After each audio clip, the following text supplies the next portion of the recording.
Okay. Today we are going to study the next problem on marginal costing and absorption costing and subject cost and management accounting M.Com semester first. याच्यामध्ये आपण margin of सेफ्टीचा आधी अभ्यास करणार आहोत कारण margin of safety हा आपल्याला शॉर्टकटमध्ये प्रॉब्लेममध्ये विचारला जाऊ शकतो. याचे जे फॉर्म्युले दिलेले आहेत त्या फॉर्म्युल्याचा आधी अभ्यास करूया कारण आपण जे प्रॉब्लेम आज सोडवणार आहोत ते सगळे प्रॉब्लेम फॉर्म्युल्यावरती आधारित आहेत. मार्जिन ऑफ सेफ्टी म्हणजे M/S इन युनिट्स. हे जे युनिट्समध्ये पण दिले जातात रुपीजमध्ये पण दिले जातात. ठीक आहे. मग आपल्याला दोन्ही प्रकारे प्रॉब्लेम सोडवताना फॉर्म्युले थोडे वेगवेगळे आहेत. मग याच्यामध्ये काय सांगितलेलं आहे, मार्जिन ऑफ सेफ्टीमध्ये M/S इन युनिट्स आणि M/S इन रुपीज ऑर दिलेले आहेत. जे आपल्याला प्रॉब्लेममध्ये विचारले जातात त्याचप्रमाणे आपण हे फॉर्म्युले त्याच्यामध्ये घ्यायचे आहेत. ठीक आहे. Margin of safety indicates the strength of the business. Margin of safety काय, आपल्या बिझनेसची स्ट्रेंथ किती आहे ते दाखवण्याचा प्रयत्न करत असते. High margin of safety indicates the profit will be earn even if there is a fail on selling price. Okay, on the other hand if the margin of safety is small. ठीक आहे. मग आता याच्यामध्ये सांगितलेलं आहे की margin of safety हा आपला बिझनेस मोठा असो किंवा छोटा असो या ठिकाणी याची गरज पडतेच.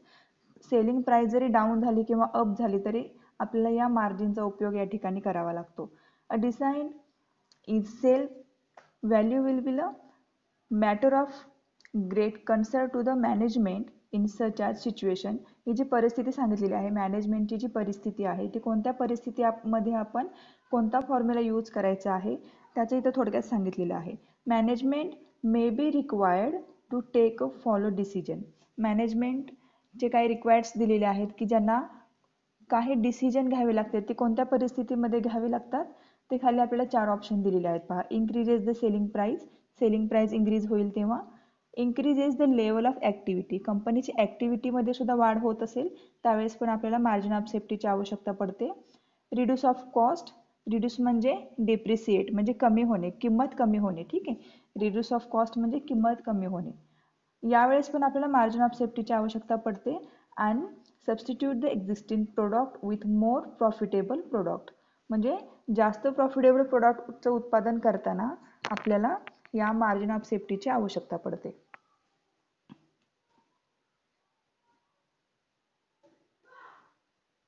ठीक आहे. लेफ्ट होऊ नका शक्यतो कोणी.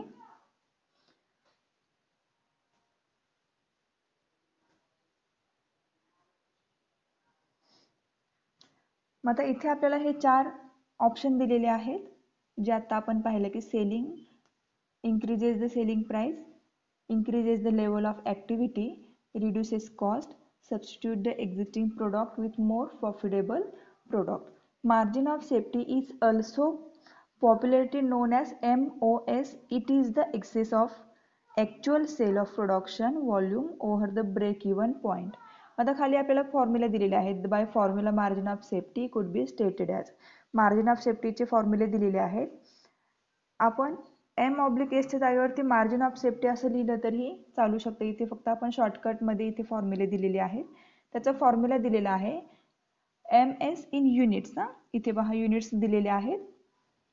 Is equal to actual sales in unit minus BE sales in unit. ठीक आहे. मग आता इथे ऑर काय सांगितलेलं आहे तो फॉर्म्युला असा स्टेप बाय स्टेप त्या ठिकाणी सॉल्व केलेला आहे, सोडवलेला आहे. Okay. Profit divided by contribution per unit आणि त्यानंतर इथे फॉर्म्युला दिलेला आहे खाली आपल्याला. हे फॉर्म्युले आपल्याला पाठच करावे लागणार आहेत किंवा सारखे सारखे वहीमध्ये लिहून हे लक्षात राहतील.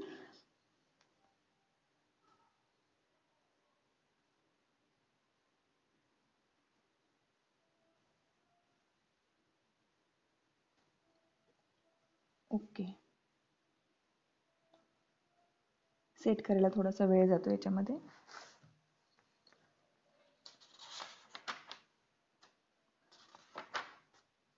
मार्जिन ऑफ सेफ्टी आपण पाहत होतो इथे. या ठिकाणी BE सेल्सचा उल्लेख केलेला आहे. ठीक आहे. M/S म्हणजे margin of safety in units is equal to actual sales unit minus BE sales unit. मग बीई सेल्स म्हणजे काय, त्याचा काय अर्थ आहे इथे? बीई सेल्स म्हणजे ब्रेक इव्हन सेल्स. ओके, इथे ब्रेक इव्हन पॉईंटचा ब्रेक इव्हन सेल्स असा उल्लेख केलेला आहे तिथे, किंवा त्याच्या खाली दिलेला आहे profit divided by contribution per unit. मग प्रॉब्लेममध्ये आपल्याला काय करायचं आहे, प्रॉब्लेम व्यवस्थित रीड केल्यानंतर आपल्याला ॲक्च्युअल सेल्सची अमाऊंट दिलेली आहे का, ब्रेक इव्हन पॉईंटची अमाऊंट दिलेली आहे का, किंवा प्रॉफिटची अमाऊंट आहे का, कॉन्ट्रीब्युशनची अमाऊंट आहे का, पर युनिट कॉन्ट्रीब्युशन किती अमाऊंट दिलेली आहे, या सगळ्या गोष्टीचा इथे विचार करावा लागतो. मग ज्या वेळेस एखादी अमाऊंट आपल्याला दिली नसेल तर ती अमाऊंट प्रॉब्लेममध्ये घ्यावीच लागते. कारण जो फॉर्म्युला आपण यूज करणार आहोत तो फॉर्म्युला, त्या फॉर्म्युलानुसार नेक्स्ट अमाऊंट जे आपल्याला नेक्स्ट फॉर्म्युलामध्ये यूज करायची आहे ती अमाऊंट येण्यासाठी आपल्याला ती अमाऊंट वेगळ्या सूत्राने काढायची असते. ठीक आहे, वेगळं सूत्र म्हणजे कोणतं, की जर आपल्याला मार्जिन ऑफ सेफ्टीमध्ये प्रॉफिटची अमाऊंट नसेल दिली तर प्रॉफिटची अमाऊंट येण्यासाठी आपल्याला एक वेगळं सूत्र दिलं जातं. तर त्या सूत्राचा वापर करून मग आपल्याला तो फॉर्म्युला काढायचा असतो. पी व्ही रेशो काढताना ज्या पद्धतीने आपण P V ratio is equal to contribution divided by sales into 100, मग या ठिकाणी असं केल्यानंतर आपल्याला पी व्ही रेशोची अमाऊंट मिळते. त्याचप्रमाणे प्रॉफिट सुद्धा अमाऊंट इथे आपल्याला काढावी लागतो. मग प्रॉफिटचं सूत्र काय सांगितलेलं आहे इथे, sales minus variable cost divided by sales, ठीक आहे, इंटू 100. किंवा म्हणजे याची भरपूर सूत्रे दिलेली आहेत, की एकच सूत्रावरती हा फॉर्म्युला आहे असं नाही, याचे अनेक सूत्रे दिलेली आहेत, अनेक फॉर्म्युले दिलेले आहेत. त्याचा योग्य ठिकाणी आपण व्यवस्थितरित्या उपयोग करून आपल्याला जमलं पाहिजे. S minus V is equal to F plus P. S म्हणजे काय, सेल्स, याचा सगळ्याचा शॉर्टकट दिलेला आहे. S means sales, V means variable cost is equal to fix cost plus P is equal to profit. ठीक आहे, P is equal to profit. मग हा जो सूत्राचा आता इथे या ठिकाणी उल्लेख केलेला नाही आहे, फक्त प्रॉफिट कसं काढायचं, प्रॉफिटची अमाऊंट जर दिली नसेल तर प्रॉफिटची अमाऊंट कशी काढायची, त्यावेळेस मग हे सूत्र टाकायचं. जर प्रॉब्लेममध्ये ऑलरेडी प्रॉफिटची अमाऊंट दिली असेल तर हा फॉर्म्युला यूज करून ती अमाऊंट काढण्याची काहीच गरज नसते. सॉरी. मग पी व्ही रेशोची अमाऊंट कशी काढायची आपल्या लक्षात आलेलं आहे, मागच्या लेक्चरमध्ये आपण ते पाहिलेलं आहे. मार्जिन ऑफ सेफ्टी इन युनिटची अमाऊंट किंवा इन युनिट म्हणजे मार्जिन ऑफ सेफ्टीमध्ये किती युनिट्स आहेत त्याचे नंबर्स आपल्याला या फॉर्म्युलाद्वारे मिळतात. पुढे 2 नंबरला जो दिलेला आहे margin of safety in rupees, margin of सेफ्टीची रुपीजमध्ये सुद्धा आपल्याला सांगितलेलं आहे. कसं केलेलं आहे त्याचं सूत्र दिलेलं आहे पहा इथे, तिथेच खाली दिलेलं आहे. ॲक्च्युअल सेल्स इन रुपीज, पहा 1 नंबरच्या फॉर्म्युलामध्ये काय सांगितलेलं आहे, ॲक्च्युअल सेल्स इन युनिट्स. ठीक आहे, आता यामध्ये हा जो दुसरा फॉर्म्युला आहे त्याच्यामध्ये actual sales in rupees minus break even sales in rupees. ठीक आहे, इथे आपण रुपीजचा उल्लेख केलेला आहे, युनिट्सचा उल्लेख केलेला नाहीये. सेम फॉर्म्युला आहे, फक्त युनिट्स आणि रुपीजचा इथे उल्लेख केलेला आहे. किंवा वेगळं सूत्र दिलेलं आहे,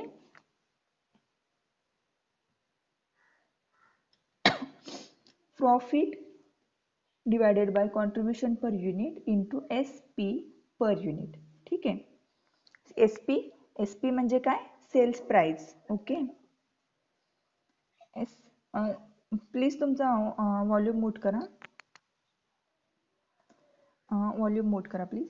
cells price S P per unit म्हणजे काय, सेल्स प्राइस. इथे शॉर्टकट दिलेला आहे तो आपल्याला लगेच लक्षात येऊ शकतो. एस म्हणजे सेल्स, पी म्हणजे प्राइस किंवा प्रॉफिट. हे दोन्ही आपण सूत्रानुसार आपण त्या ठिकाणी त्याचा अंदाज लावायचा आहे. S P means sales price. ठीक आहे, आता आणखी एक सूत्र दिलेलं आहे याचं, मार्जिन ऑफ सेफ्टी इन रुपीजचं वेगळं सूत्र दिलेलं आहे, profit divided by P V ratio. ठीक आहे, पी व्ही रेशो, मग ह्याच्यामध्ये सुद्धा आपण अमाऊंट टाकून आपल्याला इन रुपीज मार्जिन ऑफ सेफ्टीची अमाऊंट मिळू शकते. किंवा आणखीन एक दिलेला आहे, margin of safety units into sales price per unit. या ठिकाणी खाली आपल्याला सूत्र दिलेलं आहे,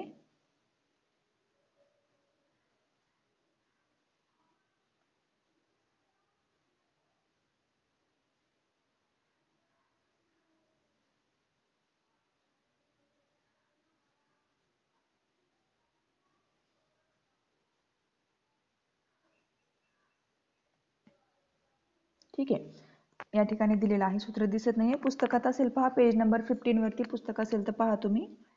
आपण आता पुढे जाऊया, कारण सूत्रामध्ये जास्त वेळ घालवण्यात उपयोग नाहीये, कारण सूत्राचा अभ्यास करून करून ते आता लगेच पाठ होणार नाहीयेत, आपल्याला ते लिहून काढावे लागतील. पुढचा आपण डायरेक्टली प्रॉब्लेम घेऊया आता. या ठिकाणी पहा, खाली आपल्याला लास्ट फॉर्म्युला दिसतोय, 3rd नंबरला ऑर दिलेला आहे. Margin of safety units into sales price per unit. ठीक आहे, यानुसार पण आपण मार्जिन ऑफ सेफ्टीची इन अमाऊंट काढू शकतो.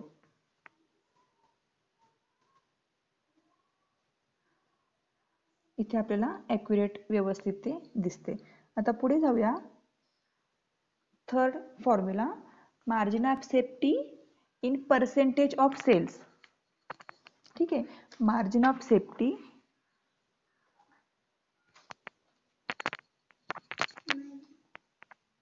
नेटवर्क चालू इकडे चल.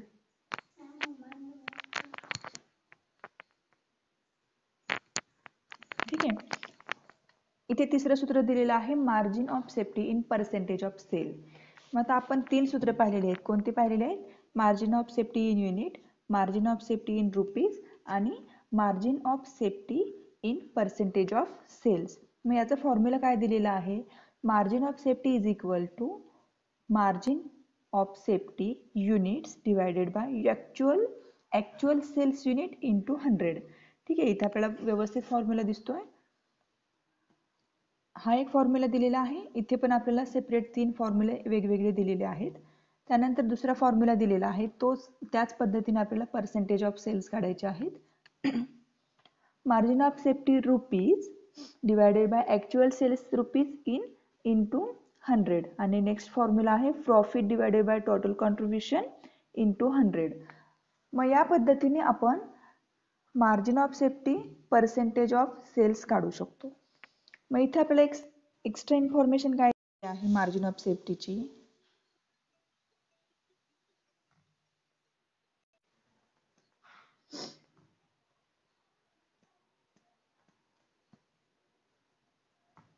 एक्स्ट्रा इन्फॉर्मेशन दिलेली आहे ती पाहूया आपण. मोबाईल सरळ करा आता. If the margin of safety is large, the business prospect are strong as against this if the margin is safety is small and business profit is weak. इथे सांगितलेलं आहे की बिझनेस जर वीक असेल आणि मार्जिन सेफ्टी जर strong असेल तर आपला बिझनेस हा कसा होऊ शकतो? स्ट्रॉंग होऊ शकतो. The margin of safety indicates the profitability. The margin of safety could be improved by increasing the selling price. Margin of safety काय करू शकतो? वाढ करू शकतो सेलिंग ऑफ प्राइसमध्ये. सेलिंग ऑफ प्राइसची ज्यावेळेस वाढ करायची असते त्यावेळेस आपल्याला मार्जिन ऑफ सेफ्टीची आवश्यकता पडते, असं इथे मेन्शन केलेलं आहे. Which improve sales revenue or by reducing cross. म्हणजे काय? मार्जिन ऑफ सेफ्टी जे दिलेलं आहे, ज्याचा फॉर्म्युला यूज करून आपण अमाऊंट काढणार आहोत, हे बेसिकली सगळ्या बिझनेसमध्ये यूज केलं जातं आणि त्यावरूनच आपल्या प्रोडक्टची जी किंमत आपण ठरवणार असतो ती किंमत रिन्यू करण्यासाठी सुद्धा याची गरज पडते, याशिवाय रिड्युसिंग करण्यासाठी सुद्धा याची गरज पडते. म्हणजेच की जर ती किंमत कमी झाली तरी जबाबदार मार्जिन ऑफ सेफ्टीला धरलं जातं आणि किंमत वाढली तरी सुद्धा याच पद्धतीने विचार केला जातो. हे आहेत मार्जिन ऑफ सेफ्टीचे 3 फॉर्म्युले. ठीक आहे, मग आपल्याला प्रॉब्लेममध्ये काय विचारलं जाऊ शकतं? काही वेळेस तिन्ही फॉर्म्युले विचारले जाऊ शकतात. युनिट्स पण काढायला सांगतात, in rupees margin of safety पण काढायला सांगितलं जातं आणि margin of safety in percentage of sales मध्ये सुद्धा ते काढायला सांगितलं जातं. तर या फॉर्म्युल्यानुसार आपण आता एक फॉर्म्युला घेऊया, एक प्रॉब्लेम घेऊया. Illustration number 9, simple problem. त्याच ठिकाणी हा आहे पहा खाली, from the following calculate the PV ratio and break even point and margin of safety. ठीक आहे, मार्जिन ऑफ सेफ्टी इथे सांगितलेलं आहे आपल्याला. मग या ठिकाणी आपल्याला असं सांगितलेलं नाहीये की मार्जिन ऑफ सेफ्टीची तुम्ही युनिट्स काढा किंवा रुपीज काढा किंवा पर्सेंटेज ऑफ सेल्स काढा. मग आपल्याला जी अमाऊंट दिलेली आहे त्या अमाऊंटनुसारच आपण प्रॉब्लेम सोडवणार आहोत. मग आता प्रॉब्लेम किती दिलेला आहे आपल्याला? 1 सेकंड.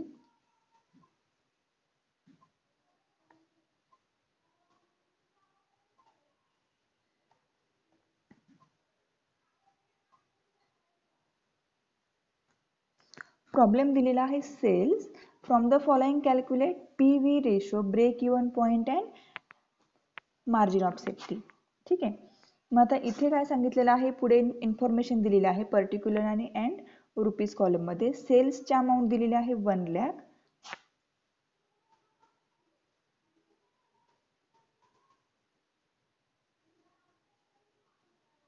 इथे अमाऊंट दिसत नाहीये, मी सांगते अमाऊंट, तुम्ही लक्ष द्या. सेल्सची अमाऊंट आहे 1 लाख, फिक्स कॉस्ट आहेत 20,000 अँड व्हेरिएबल कॉस्ट आहेत 60,000. ठीक आहे. मग इथे सोल्युशन पण सांगितलेलं आहे. ते सोल्युशन कशा प्रकारे पहा, इथे आपल्याला फॉर्म्युले दिसत आहेत सगळे. सांगितल्याप्रमाणे आपल्याला प्रॉब्लेममध्ये जे प्रिपेअर किंवा जे काढायला सांगितलेलं आहे, कॅल्क्युलेट करायला सांगितलं आहे PV रेशो. त्यानंतर BEP म्हणजे काय, break even point, and M/S म्हणजे मार्जिन ऑफ सेफ्टी. आधी आपण PV रेशो काढूया. PV रेशोचा फॉर्म्युला आता पाठ झाला असेल तुमचा, S-V divided by S is equal to 100. मग आता याच्यामध्ये आपण अमाऊंट घालायची आहे. ठीक आहे. S म्हणजे सेल्स, हे माहितीच आहे. V म्हणजे व्हेरिएबल कॉस्ट, पुन्हा S म्हणजे सेल्स इंटू 100. मग आता याच्यामध्ये आपल्या सेल्सची अमाऊंट किती दिलेली आहे, 1 लाख. सेल्सची अमाऊंट आहे 1 लाख. व्हेरिएबल कॉस्ट आहेत जे प्रॉब्लेममध्ये आपल्याला अमाऊंट दिलेले आहेत त्याच आपण घेणार आहोत. व्हेरिएबल कॉस्ट आहेत 60,000, ते आपण घेतलेले आहेत. त्यानंतर भागिले S, पुन्हा सेल्स आलेले आहेत म्हणजे पुन्हा 1 लाख रुपये आपण तिथे घेतलेले आहेत, गुणिले 100. फॉर्म्युलानुसार आपण या फॉर्म्युल्यामध्ये अमाऊंट आपण घातलेले आहेत. मग गणिती क्रिया करून व्यवस्थितरित्या आपल्याला PV रेशो मिळालेला आहे इथे 40%. ठीक आहे. इथे कॅल्क्युलेटर यूज करू शकता तुम्ही. डायरेक्टली आपल्याला PV रेशोची अमाऊंट इथे 40% मिळू शकते. तुम्ही याच्यामध्ये एखादी स्टेप आणखी ऍड करू शकता, काही प्रॉब्लेम नाही. आता आपल्याला PV रेशो मिळालेला आहे. आता पुढे काय कॅल्क्युलेट करायला सांगितलेलं आहे, ब्रेक इव्हन पॉईंट. ठीक आहे. दुसरा इथे दिलेला आहे फॉर्म्युला, ब्रेक इव्हन पॉईंटचा शॉर्टकट आहे BEP is equal to fix cost भागिले PV रेशो. फिक्स कॉस्टची अमाऊंट सुद्धा आपल्याकडे ऑलरेडी आहे आणि PV रेशोची अमाऊंट आत्ताच आपण ती काढलेली आहे. ठीक आहे. PV रेशोची अमाऊंट प्रॉब्लेममध्ये दिलेली नाहीये, पण ती आपण आत्ता काढलेली आहे. 40% PV रेशो आपला आलेला आहे. मग ब्रेक इव्हन पॉईंट ची अमाऊंट काढताना आपण फिक्स कॉस्टची अमाऊंट किती दिलेली आहे, 20,000 ही अमाऊंट दिलेली आहे, भागिले PV रेशो किती आहे आपला 40%. मग इथे आपल्याला इथे गुणाकार केलेला आहे पहा व्यवस्थित. त्याच्या खाली स्टेप बाय स्टेप हा फॉर्म्युल्यानुसार आपण हे गणित सोडवलेलं आहे. 20,000 इंटू 100 डिवायडेड बाय 40. इथे 40% असल्यामुळे आपल्याला 100 इथे घ्यावे लागले आहेत. त्यानंतर काय आहे की हे गणित सोडवल्यानंतर आपल्याला ब्रेक इव्हन पॉईंटची अमाऊंट मिळते 50,000. म्हणजे या ठिकाणी आपण ब्रेक इव्हन पॉईंटची अमाऊंट 50,000 मिळालेली आहे. आणि ब्रेक इव्हन पॉईंटची अमाऊंट व्यवस्थित बरोबर काढायची आहे, कारण ही अमाऊंट आपण मार्जिन ऑफ सेफ्टीमध्ये यूज करणार आहोत. जर ती अमाऊंट चुकली तर मार्जिन ऑफ सेफ्टीची आपली अमाऊंट चुकणार आहे. मग आता आपल्याला नेक्स्ट कॅल्क्युलेट करायला सांगितलेलं आहे MS म्हणजे margin of safety is equal to actual sales minus BEP. Actual सेल्सची अमाऊंट किती आहे, आता या ठिकाणी गोंधळून जायचं नाहीये. जे सेल्सची अमाऊंट आहे तीच ॲक्च्युअल सेल्सची अमाऊंट आहे. ॲक्च्युअल सेल्सची अमाऊंट आहे 1 लाख रुपीज मायनस BEP म्हणजे ब्रेक इव्हन पॉईंटची अमाऊंट आलेली आहे 50,000. ठीक आहे. मग या ठिकाणी आपल्याला वजाबाकी करून मार्जिन ऑफ सेफ्टीची अमाऊंट आलेली आहे 50,000. मग आता इथे आपल्याला वेगळं सूत्र पण दिलेलं आहे. आत्ताच आपण भरपूर सूत्र पाहिलेली आहेत मार्जिन ऑफ सेफ्टीची. त्यानुसार आणखीन एक वेगळ्या प्रकारे इथे तेच गणित सोडवण्याचा प्रयत्न केलेला आहे. मार्जिन ऑफ सेफ्टी बरोबर प्रॉफिट भागिले PV रेशो. मग प्रॉफिट पण आपला किती आलेला आहे, या ठिकाणी पहा प्रॉफिट जो आलेला आहे 20,000 रुपये आणि भागाकार जो PV रेशो आहे 40%. आणि याचा गुणाकार करून सुद्धा, याची गणिती क्रिया करून सुद्धा आपल्याला बरोबर तीच अमाऊंट मिळते 50,000 रुपये. मग अशा प्रकारे आपण हा जो छोटासा प्रॉब्लेम आता पाहिलेला आहे, सिंपल प्रॉब्लेममध्ये कॅल्क्युलेट करायला सांगितलेलं होतं PV ratio, break even point and margin of safety, हे तिन्ही आपण सूत्र वापरून याच्या अमाऊंट सांगितल्याप्रमाणे काढलेले आहेत. ठीक आहे. मग आता आपण पुढचा घटक पाहूया. हा प्रॉब्लेम जो आपण आता सोडवलेला आहे तो प्रॉब्लेम तुम्ही वहीमध्ये लिहून घ्या. पुढे आहे break even point, break even chart सांगितलेला आहे तो पाहूया. त्याच्यामध्ये आपल्याला कोणते कोणते घटक यूज करायचे इथे वापरायला सांगितलेले आहेत. The break-even chart is a graphical representation of marginal costing. It indicates the graphic relationship between cost volume and profit. It shows not only the break-even point but also the effect of cost and revenue at varying levels of sales. Therefore, it can be more appropriately called as the cost volume price. इथे graph दिलेला आहे, पुढे आपण पाहूया तो graph. त्याला CVP graph असं म्हटलं जातं. The break-even chart indicates the following information. काहीतरी एक वेगळी इन्फॉर्मेशन इथे आपल्याला मिळते. ब्रेक इव्हन पॉईंटचा जो चार्ट जो दिलेला आहे पुढे, तो चार्ट आपल्याला खालील जे इथे या ठिकाणी 1 ते 7 पॉईंट एक्सप्लेन केलेले आहेत, मेन्शन केलेले आहेत, त्या सगळ्याची आपल्याला इन्फॉर्मेशन ब्रेक इव्हन चार्टनुसार मिळू शकते. मग आता कोणत्या कोणत्या गोष्टी आहेत की ज्याची इन्फॉर्मेशन आपल्याला अशा प्रकारे चार्टनुसार मिळू शकते? फिक्स कॉस्टची अमाऊंट मिळू शकते, व्हेरिएबल कॉस्ट, टोटल कॉस्ट, त्यानंतर सेल्स व्हॅल्यू, प्रॉफिट और loss, break even point and margin of safety. या गोष्टींची आपल्याला या ठिकाणी ब्रेक इव्हन चार्टद्वारे माहिती मिळू शकते.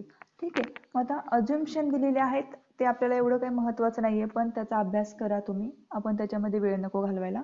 पुढे जो चार्ट दिलेला आहे तो चार्ट आपण पाहूया.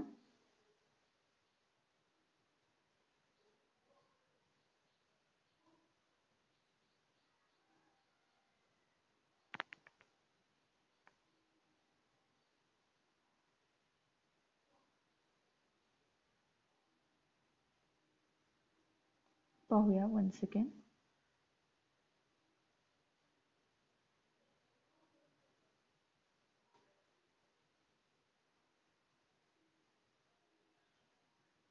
चार्ट पाहूया, आपण थोडक्यात पाहूया.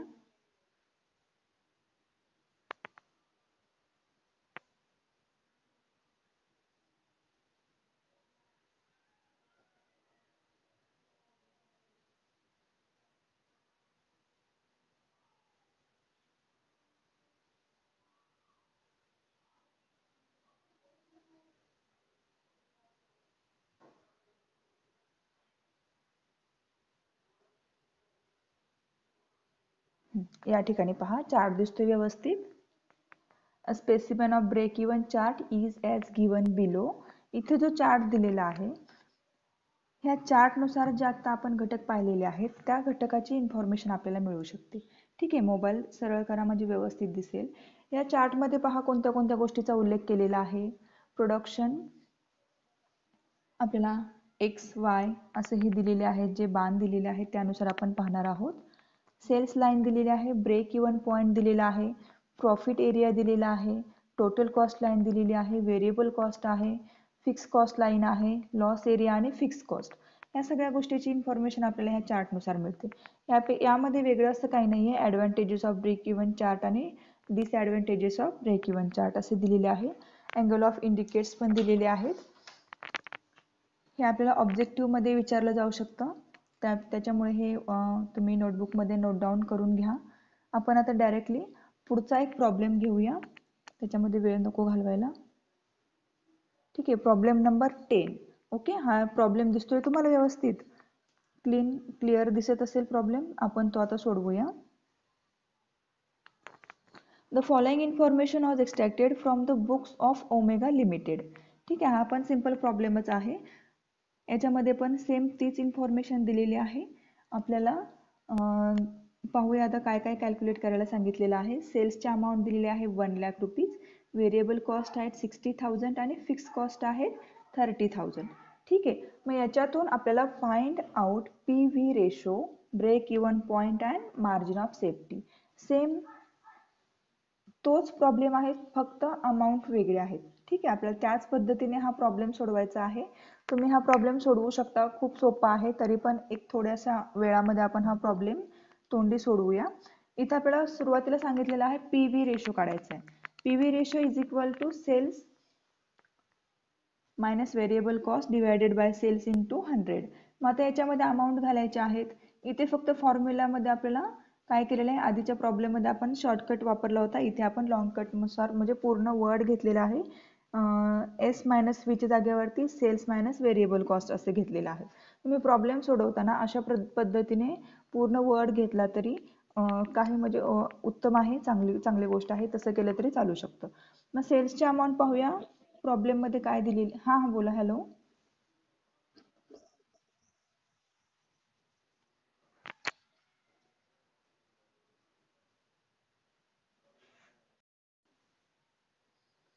PV रेशो आपण पाहत होतो, सेम त्याच पद्धतीने आपण काय करायचंय या ठिकाणी जे फॉर्म्युला दिलेले आहे त्याच्यामध्ये आपल्याला अमाऊंट घालायचे आहेत. मग सेल्सची अमाऊंट किती आहे, इथे 1 लाख रुपीज आहे. व्हेरिएबल कॉस्टची अमाऊंट आहे 60,000 आणि पुन्हा सेल्सची अमाऊंट फॉर्म्युलानुसारच आपण त्याच्यामध्ये ॲड करणार आहोत 1 लाख रुपीज इंटू 100. मग या अमाऊंट ज्या आपण घेतलेल्या आहेत त्या सोडवायच्या आहेत. बरोबर आपल्याला PV रेशो 40% मिळालेला आहे. त्यानंतर सेम त्याच पद्धतीने ब्रेक इव्हन पॉईंट सेल्सची सुद्धा अमाऊंट काढायची आहे. Fix cost divided by PV ratio. मग फिक्स कॉस्टची अमाऊंट किती दिलेली आहे, 30,000. ठीक आहे, 30,000 डिवायडेड बाय 40 कुठून घेतला आपण, तर आपला तो PV रेशो आहे आणि पर्सेंटेज असल्यामुळे आपण फॉर्म्युलामध्ये ॲड केलेले आहेत इंटू 100 आणि कॅल्क्युलेशन केल्यानंतर आपल्याला ब्रेक इव्हन पॉईंट सेल्सची अमाऊंट मिळालेली आहे 75,000. मग आता राहिला कोणता आपला, पुढे कॅल्क्युलेट करायला सांगितलेला आहे मार्जिन ऑफ सेफ्टी. मग मार्जिन ऑफ सेफ्टीची पण सेम त्याच पद्धतीने आपण करायचं आहे.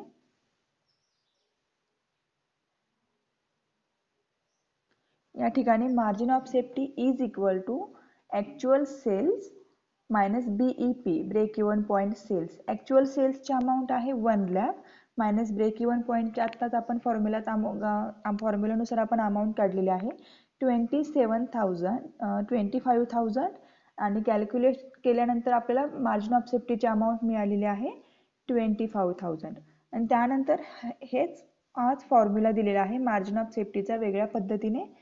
Profit divided by PV ratio. प्रॉफिटची अमाऊंट आहे 10,000 आणि PV रेशो आहे आपला 40% इंटू 100. मग आता इथे आपण अमाऊंट कशा घेतलेल्या आहेत, 10,000 divided by 40 into 100 is equal to 25,000. ही अमाऊंट आपल्याला इथे मिळालेली आहे. म्हणजे प्रॉब्लेममध्ये सांगितल्याप्रमाणे आपण काय केलेलं आहे, तिन्ही अमाऊंट काढलेल्या आहेत. कोणत्या कोणत्या अमाऊंट काढल्यात आपण आता, PV रेशो काढलेला आहे, ब्रेक इव्हन पॉईंट आणि margin of safety. Margin of safety हा बऱ्याच प्रॉब्लेममध्ये विचारला जातो, म्हणून आपण तो डीपली त्याचे भरपूर प्रॉब्लेम सूत्रे आपण आता पाहिलेली आहेत. त्यातला जो व्यवस्थित लक्षात राहील तो सूत्र ते फॉर्म्युला तुम्ही लक्षात ठेवा. त्यानुसार एकच फॉर्म्युलानुसार आपल्याला अमाऊंट आपल्याला काढायचे आहेत. पुढे पाहूया calculation of sales and profit. आपण आता सिंपल प्रॉब्लेम पाहत होतो. आता इथे आपल्याला पुढचा प्रॉब्लेम आहे, प्रॉब्लेम नंबर 11. पुस्तक असेल तर तुम्ही ओपन करा, page number 20. Calculation of sales and profit.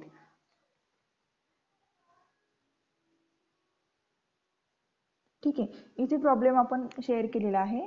इथे पहा, from the following information find out. खाली जी आपल्याला इन्फॉर्मेशन दिलेली आहे त्यानुसार आपल्याला काय काय फाइंड आउट करायचं आहे.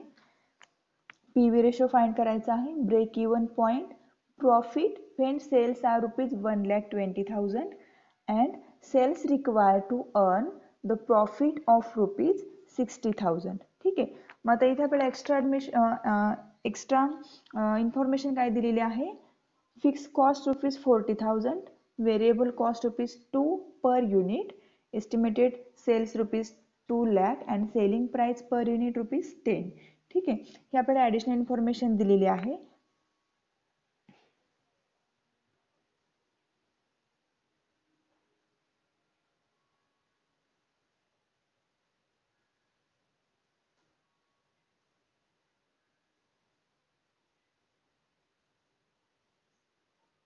ओके, आता सोल्युशन आपण करूया. त्याचं उत्तर काढताना काय करायचं आहे आपल्याला, पहिला जो दिलेला आहे PV रेशो आपण काढून घेऊया. त्याचं सूत्र आता आपल्याला माहिती आहे, contribution divided by sales into 100. मग आता याचं सूत्र, आता तुम्हाला असं वाटत असेल की या प्रॉब्लेममध्ये आपण PV रेशोचं असं सूत्र का घेतलेलं आहे. आधी जे 2 प्रॉब्लेम आपण सोडवलेले आहेत त्याच्यामध्ये PV रेशोचं आपण कोणतं सूत्र घेतलेलं होतं, S-V divided by S into 100. मग आता इथे आपण असं सूत्र का घेतलेलं आहे, contribution divided by sales into 100. मग याच्या खाली आपल्याला पहा दिलेला आहे सेल्स मायनस व्हेरिएबल कॉस्ट, कारण कॉन्ट्रीब्युशनची अमाऊंट काढल्यानंतर आपल्याला या सगळ्या अमाऊंट मिळतात. त्याच्यामुळे हे एक्स्ट्रा जो फॉर्म्युला आहे तो फर्स्टला घेतलेला आहे. त्यानंतर त्याच्यामध्ये थोडे चेंजेस करून नंतर आपल्याला हे पुढचं सूत्र दिलेलं आहे, सेल्स मायनस व्हेरिएबल कॉस्ट भागिले सेल्स इंटू 100. मग त्याच्यामध्ये आपण अमाऊंट घातलेले आहेत. सेल्सची अमाऊंट किती आहे, इथे दिलेली आहे पहा, सेल्स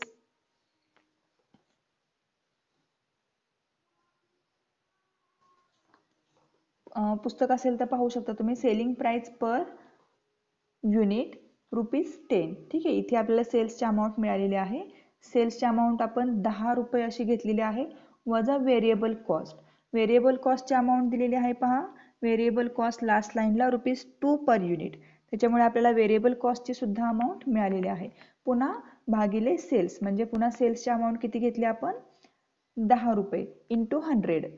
मग आता हे आपल्याला सगळ्या अमाऊंट पी व्ही रेशो काढण्यासाठी ज्या सगळ्या अमाऊंट आवश्यक आहेत त्या सगळ्या अमाऊंट इथे आपल्याला मिळालेल्या आहेत. आणि गणिती क्रिया करून कॅल्क्युलेशन केल्यानंतर पी व्ही रेशो आपल्याला मिळालेला आहे 80%. ठीक आहे, मग आता हा 80% जो पी व्ही रेशो आलेला आहे तो पी व्ही रेशो आपल्याला पुढच्या सूत्रामध्ये, म्हणजे पुढे काय कॅल्क्युलेट करायला सांगितलेलं आहे? Break even point. मग ब्रेक इव्हन पॉईंट इन व्हॅल्यूजमध्ये कॅल्क्युलेट करताना त्याची अमाऊंट काढताना पी व्ही रेशो आपल्याला हवा असतो, त्याच्यामुळे आपण फर्स्टलाच पी व्ही रेशो इथे काढून घेतलेला आहे. मग ब्रेक इव्हन पॉईंट इन व्हॅल्यूमध्ये आपल्याला काय फॉर्म्युला दिलेला आहे? आता लक्षात राहायला पाहिजे, फिक्स कॉस्ट भागिले पी व्ही रेशो. ठीक आहे, मग फिक्स कॉस्टची अमाऊंट किती आहे? या सगळ्या अमाऊंट आपल्याला प्रॉब्लेममध्ये दिलेल्या असतात. फिक्स कॉस्टची अमाऊंट आहे 40,000 आणि पी व्ही रेशो आहे 80%. त्याच्यामुळे 40,000 भागिले 80 गुणुले 100 असं आपण इथे कॅल्क्युलेशन केलेलं आहे. आणि कॅल्क्युलेशन केल्यानंतर ब्रेक इव्हन पॉईंटची अमाऊंट मिळालेली आहे 50,000. ब्रेक इव्हन पॉईंटची अमाऊंट 50,000 ही मिळालेली आहे आणि ती अमाऊंट आपल्याला पुढच्या सूत्रामध्ये वापरायची. नंतर पुढे काय सांगितलेलं आहे? प्रॉफिट काढायचं आहे ज्या वेळेस, काय सांगितलेले पहा इथे, profit when sales are ₹1,20,000. Profit काढायचं आहे ज्या वेळेस सेलिंग प्राइस आहे 1,20,000. मग इथे आपल्याला 1,20,000 ही अमाऊंट दिलेली आहे ऑलरेडी. मग यासाठी पी व्ही रेशोमध्ये आपल्याला अमाऊंट घालायचे आहेत आणि कॉन्ट्रीब्युशन काढायचं आहे. मग कॉन्ट्रीब्युशन काढण्यासाठी काय केलेलं आहे? आधी पी व्ही रेशो काढून घेतलेला आहे. P V ratio is equal to contribution divided by sales. त्यानंतर कॉन्ट्रीब्युशनची अमाऊंट आपल्याला इथे प्रॉब्लेममध्ये कुठेही दिलेली नाही आहे, त्याच्यामुळे आधी आपल्याला पी व्ही रेशोच्या आधी कॉन्ट्रीब्युशनची अमाऊंट काढावी लागणार आहे. Contribution is equal to P V ratio into sales. मग पी व्ही रेशो आलेला आहे आपला, किती आलेला आहे पी व्ही रेशो? 80%. आणि सेल्सची अमाऊंट किती सांगितलेली आहे आपल्याला? 1,20,000 ऑलरेडी ही अमाऊंट सांगितलेली आहे. मग हे कॅल्क्युलेशन केल्यानंतर कॉन्ट्रीब्युशनची अमाऊंट आलेली आहे ₹96,000. ठीक आहे, मग आता कॉन्ट्रीब्युशनची अमाऊंट आल्यानंतर आपण आता प्रॉफिट सहज काढू शकतो. मग प्रॉफिट काढताना त्याचं काय दिलेलं आहे formula? Profit is equal to contribution minus fix cost. आता फिक्स कॉस्टची अमाऊंट तर आपल्याकडे आहे 40,000 आणि कॉन्ट्रीब्युशनची अमाऊंट आपण आत्ताच काढलेली आहे 96,000. मग 96,000 मायनस 40,000 इज इक्वल टू ₹56,000. ठीक आहे, हां बरोबर. ही अमाऊंट आपल्याला प्रॉफिटची मिळालेली आहे. म्हणजे मेन अमाऊंट आपल्याला कोणती हवी होती? प्रॉफिटची अमाऊंट हवी होती ज्या वेळेस सेल्स ₹1,20,000 आपली विक्री प्राइस होती, त्यावेळेस आपला प्रॉफिट किती असू शकतो तेव्हाचा प्रॉफिटची अमाऊंट इथे आपल्याला मिळालेली आहे. प्रॉफिटची अमाऊंट किती आली? ₹56,000. ठीक आहे, मग आता पुढे काय सांगितलेलं आहे आपल्याला? Sales required to earn the profit of ₹60,000. मग आता यासाठी सुद्धा आपल्याला कॉन्ट्रीब्युशनची अमाऊंट ऑलरेडी मिळालेली आहे. आपण आता 3 नंबरचं उत्तर घेताना कॉन्ट्रीब्युशनची अमाऊंट काढलेली आहे. मग आता इथे काय सांगितलेलं आहे? पी व्ही रेशो आपल्याला काढावाच लागणार आहे. P V ratio is equal to contribution divided by sales. मग आता आपल्याला सेल्सची अमाऊंट इथे दिलेली आहे, किती दिलेली आहे? 40,000. Contribution divided by P V ratio. मग आपल्याला पुढे काय सांगितलेलं आहे की fix cost plus profit divided by P V ratio. मग आता याच्यामध्ये आपल्याला आता अमाऊंट घालायची आहे. फिक्स कॉस्टची अमाऊंट किती आहे? सगळ्या अमाऊंट प्रॉब्लेममध्ये दिलेल्या आहेत आणि एखादी अमाऊंट जर दिली नसेल तर ती अमाऊंट आपल्याला वेगळा फॉर्म्युला टाकून काढायची असते. म्हणजे ज्या पद्धतीने आता आपण 3 नंबरचा उत्तर काढताना, म्हणजे कोणतं उत्तर काढत होतो आपण? प्रॉफिट. ठीक आहे, प्रॉफिट व्हेन सेल्स आर ₹1,20,000. मग हे उत्तर काढताना, प्रॉफिटचं उत्तर काढताना आपल्याला कॉन्ट्रीब्युशनची अमाऊंट हवी होती. मग ती कॉन्ट्रीब्युशनची अमाऊंट आपल्याला प्रॉब्लेममध्ये कुठेही दिलेली नाहीये. ओके, मग ही अमाऊंट काढण्यासाठी आपल्याला कॉन्ट्रीब्युशनची अमाऊंट काढण्यासाठी एक वेगळं सूत्र, छोटंसं सूत्र इथे आपल्याला ॲड करावं लागलं आहे, P V ratio into sales. त्यामुळे काय झालेलं आहे? कॉन्ट्रीब्युशनची ऑलरेडी अमाऊंट आपल्याला इथे मिळाली आहे, त्याच्यामुळे आपण प्रॉफिट सहज काढू शकतो. मग अशा पद्धतीने जर एखादी अमाऊंट आपल्याला प्रॉब्लेममध्ये दिली नसेल तर एक सूत्र टाकून, वेगळं सूत्र टाकून ते अमाऊंट आपण काढू शकतो. प्रत्येक प्रॉब्लेममध्ये हे दिलेलं असतं, काही घाबरण्याचं कारण नाहीये. मग आता आपण या फॉर्म्युलामध्ये अमाऊंट घालूया. फिक्स कॉस्ट अमाऊंट आहे 40,000 जी प्रॉब्लेममध्ये दिलेली आहे. प्रॉफिटची अमाऊंट पण दिलेली आहे ऑलरेडी 4 नंबरमध्ये 60,000 आणि पीव्ही रेशो आहे आपला 80%. ठीक आहे. मग 80% घेण्यापेक्षा 8 म्हणजे 8/10 असं घेतलं तरी चालतं. म्हणजे गणित सोडवताना कोणती अमाऊंट कशा पद्धतीने घेणं आपल्याला सोपं जाईल त्या पद्धतीने आपण ती अमाऊंट घेणार आहोत. इथे पहा व्यवस्थित दिसते. हां, ओके. मग आता आपण 80% पीव्ही रेशो असं डायरेक्टली घेतलेला नाहीये. मग कसा घेतलेला आहे तो 8/10 अशा पद्धतीने घेतला, म्हणजे 8/10. मग ही गणिती क्रिया आपल्याला सोपी जाईल. मग आता कशी केलेली आहे आपण 40,000 प्लस 60,000 म्हणजे 1,00,000 डिवायडेड बाय 8 इंटू 10. मग अशा प्रकारे गणिती क्रिया केल्यानंतर आपल्याला सेल्सची अमाऊंट मिळते 1,25,000. ठीक आहे. मग अशा पद्धतीने हा जो calculation of sales and profit म्हणजे आपल्याला इथे काय करायचं आहे, स्पेशली हा प्रॉब्लेम कशावरती आधारित आहे, कॅल्क्युलेशन करायचं आहे आपल्याला सेल्स आणि प्रॉफिटचं, जो 3 आणि 4 नंबरला आपल्याला विचारलेला आहे प्रॉब्लेममध्ये. मग कॅल्क्युलेशन करताना सेल्सचं कॅल्क्युलेशन करताना सुद्धा आपल्याला पीव्ही रेशो आवश्यक असतो आणि प्रॉफिटचं कॅल्क्युलेशन करताना सुद्धा पीव्ही रेशो आणि ब्रेक इव्हन पॉईंट आणि कॉन्ट्रीब्युशन हे आवश्यक असतात. मग हे पहिले जे 2 मुद्दे दिलेले आहेत, पीव्ही रेशो कॅल्क्युलेट करायचा आणि ब्रेक इव्हन पॉईंट, हे दोन्हीही कॅल्क्युलेशन करण्यासाठी आपल्याला जे फॉर्म्युले यूज केलेले आहेत त्यानुसार ज्या अमाऊंट आलेल्या आहेत त्या अमाऊंट आपल्याला स्पेशली प्रॉफिट आणि सेल्सच्या अमाऊंट काढण्यासाठी अत्यंत आवश्यक असतात. म्हणून हे 2 पहिले कॅल्क्युलेशन आपण इथे केलेले आहेत. सर्वात महत्त्वाचा भाग होता ह्या प्रॉब्लेममधला की सेल्स आणि प्रॉफिट कॅल्क्युलेट करायचा होता, तो आपण इथे कॅल्क्युलेट केलेला आहे. आलं लक्षात? प्रॉब्लेम नंबर 11 हा अशा प्रकारे सोडवायचा आहे. पुस्तकामध्ये आहे हा प्रॉब्लेम, लगेच लक्षात येईल तुमच्या. पुढचा प्रॉब्लेम घेऊया आपण. Problem number 12 calculation of sales and profit. Same अशाच पद्धतीने आहे हा सुद्धा प्रॉब्लेम. सेम याच पद्धतीने आपण त्याच्यामध्ये फॉर्म्युले घालायचे आहेत. याच सूत्रानुसार आपण प्रॉब्लेम सोडवणार आहोत. Calculation of sales and profit, इथे पण आपल्याला तीच इन्फॉर्मेशन दिलेली आहे, फक्त काय आहे थोडीशी एक्स्ट्रा इन्फॉर्मेशन दिलेली आहे. Calculation of sales and profit from the following find out PV ratio. इथे पण आपल्याला पीव्ही रेशोच काढायचा आहे, पुन्हा ब्रेक इव्हन पॉईंट पण काढायचा आहे, नेट प्रॉफिट काढायचा आहे इफ द सेल्स वेअर ₹2,50,000 आणि sales to get a net profit ₹70,000. ठीक आहे. सेम आपल्याला तेच काढायचं आहे, फक्त अमाऊंट चेंज केलेले आहेत आणि एक्स्ट्रा इन्फॉर्मेशन जी दिलेली आहे ती आपल्याला कॉलममध्ये दिलेली आहे. Position of Ramayan cooperative limited for the year ended 31 December 2018. अशा पद्धतीने ही इन्फॉर्मेशन दिलेली आहे. आपण लगेच सुरुवात करूया, वेळ घालवायला नको. मग आता पीव्ही रेशो फॉर्म्युला तर तुमच्या लक्षातच आहे. पीव्ही रेशोचा फॉर्म्युला कॉन्ट्रीब्युशन भागिले सेल्स इंटू 100. मग याच्यामध्ये आपल्याला अमाऊंट घालायची आहे. कॉन्ट्रीब्युशनची अमाऊंट दिलेली आहे पहा आपल्याला या ठिकाणी, त्याच्यामुळे ती अमाऊंट काढण्याची गरज नाहीये आपल्याला. कॉन्ट्रीब्युशनची अमाऊंट दिलेली आहे 50,000. सेल्सची अमाऊंट आहे 2,00,000 इंटू 100. मग याची कॅल्क्युलेशन केल्यानंतर पीव्ही रेशो आपला येतो 25% म्हणजे 25%. मग पीव्ही रेशोची अमाऊंट आपण सहज काढू शकतो, खूप सोपे असते. त्यानंतर ब्रेक इव्हन पॉईंट, म्हणजे असं लक्षात आलं असेल तुमच्या की कोणताही प्रॉब्लेम ज्यावेळेस आपण सोडवतो त्यावेळेस आपल्याला पीव्ही रेशो आणि ब्रेक इव्हन पॉईंटची अमाऊंट काढावीच लागते.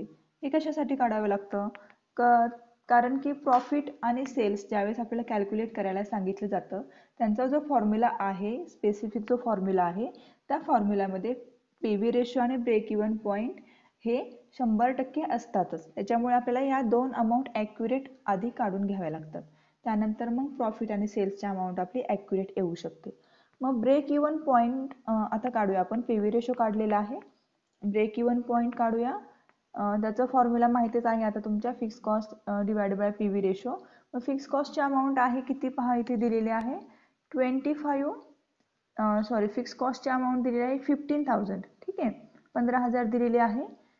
लेस फिक्स कॉस्ट फॉर्म्युल्यामध्ये आपल्याला इथे मेन्शन केलेलं आहे. पहा, 15,000 अमाऊंट दिलेली आहे.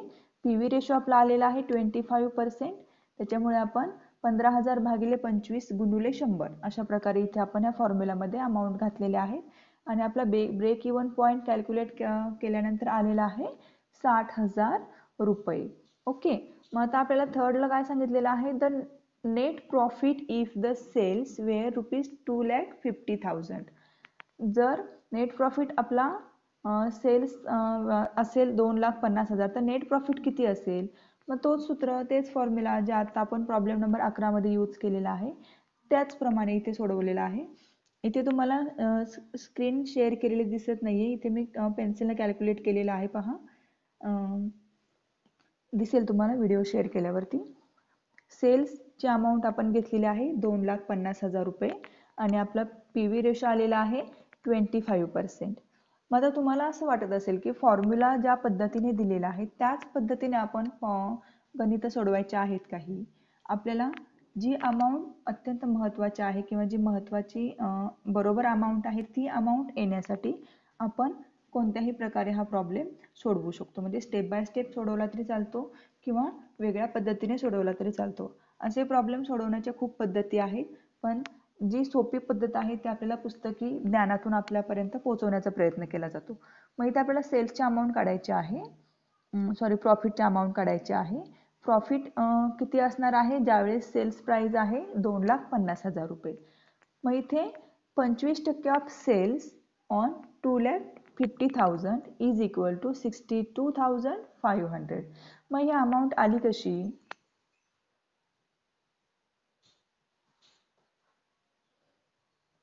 तर इथे पहा दिलेला आहे PV आपल्या 2,50,000 गुणुले PV रेशो आहे 25% इज इक्वल टू 62,500.